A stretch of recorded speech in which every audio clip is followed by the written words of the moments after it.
अच्छा, इस वीडियो के अंदर हम लोग एक और चीज़ को देखेंगे। बच्चे जो मुझसे कह रहे थे वो ये कह रहे थे कि हम लोग मर्ज कर सकते हैं और मर्ज करने के बाद हम लोग इसको राइट कर सकते हैं, इसका आंसर जो थ्योरेटिकल आंसर होता है। मैं इस चीज़ को भी आप लोगों को दिखा देता हूँ। देखो, एक तो मैं इसको मर्ज करता हूँ। मर्ज करने के लिए मैंने सेल्स को मर्ज करने के लिए मैंने माउस से सेलेक्ट किया है, ठीक है। आप लोग अगर कीबोर्ड से सेलेक्ट करोगे तो वो काम नहीं करेगा, कीबोर्ड की शॉर्टकट कीज काम नहीं आएंगी। ये भी एक एग्जामिनेशन रिस्ट्रिक्शन है, ठीक है। अच्छा, मर्ज का ऑप्शन कहाँ पर है? यहाँ पे देखो, ये एरो मौजूद है, सही है। ये देखो, ये आपका मॉक है, मॉक के अंदर यहाँ पे एरो मौजूद है। आप इस एरो पे क्लिक करो और यहाँ पे क्लिक करो। ये रहा मर्ज का ऑप्शन, ठीक है। यहाँ मर्ज से लिखा हुआ भी आ रहा है। अब मैंने इसको क्लिक किया तो अब ये पूरी रॉ मर्ज हो गई है, ठीक है। ये रॉ मर्ज हो गई। अब मैं इसके ऊपर जो चाहूँ वो लिख सकता हूँ, ठीक है। मैंने इसके ऊपर लिखना स्टार्ट कर दिया, सही है। अब फॉर एग्जाम्पल मैंने पहली रो को मर्ज करके उसके ऊपर लिख लिया, फिर मैंने दूसरी रो को मर्ज किया, सही है। और इसको मर्ज करने के बाद मैंने इसके ऊपर भी लिखा। कोई पॉइंट लिखना हो, मैंने इसके ऊपर पॉइंट नंबर 1 करके मैंने यहाँ पे कोई पॉइंट लिख दिया, ठीक है। Same goes for second row. मैंने मर्ज करना है, मर्ज करने के बाद मैंने ऐसे लिखना है।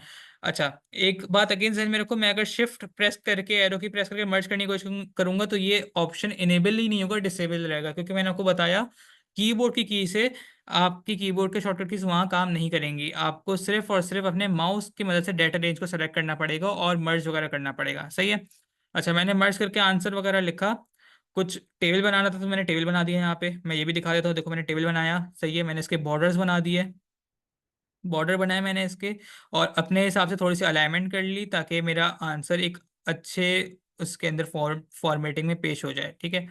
अब जैसे ही मैंने यहाँ पे आंसर लिखा, सही है, देखते रहो बस आप लोग, ताकि आप लोगों की चीज़ें क्लियर होती रहें। ठीक है, मैंने ये लिखा और मैंने पॉइंट, पहला पॉइंट लिख दिया यहाँ पे, जो भी लिखना था मुझे अपने हिसाब से मैंने पॉइंट लिखा, ठीक है। दूसरा पॉइंट मैंने भी अपने हिसाब से यहाँ पर भी लिख लिया, एक पॉइंट, ठीक है, जो भी मुझे लिखना हो। उसके बाद फिर मैंने कॉलम्स को थोड़ा सा एक्सपेंड कर दिया, सही है। तो अब देखो, मैंने पैराग्राफ वाइज भी कुछ ना कुछ लिख लिया है, मर्ज करके मैंने यहाँ पे कॉलम्स बना करके भी लिख दिया है। अब अगर मैं इसको सबमिट करता हूँ तो क्या होगा, देखते रहना भाई। सबमिट किया मैंने इसको।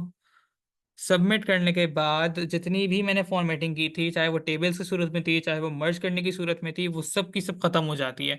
आप चाहे बोल्ड कर लो, इटैलिक कर लो, आप मर्ज कर लो, आप टेबल बना लो, वो डाटा आपका खत्म, मतलब कि फॉर्मेटिंग खत्म हो जाएगी, डाटा खत्म नहीं होगा, डाटा अपने सेल में वापस आ जाएगा, डाटा एक ही सेल में स्क्वीज हो जाएगा, सही है। मैंने इसको मर्ज किया हुआ था, ठीक है, लेकिन ये देखो, ये पहले सेल में आके स्क्वीज हो गया और डाटा बस आपका वहीं पे रहा।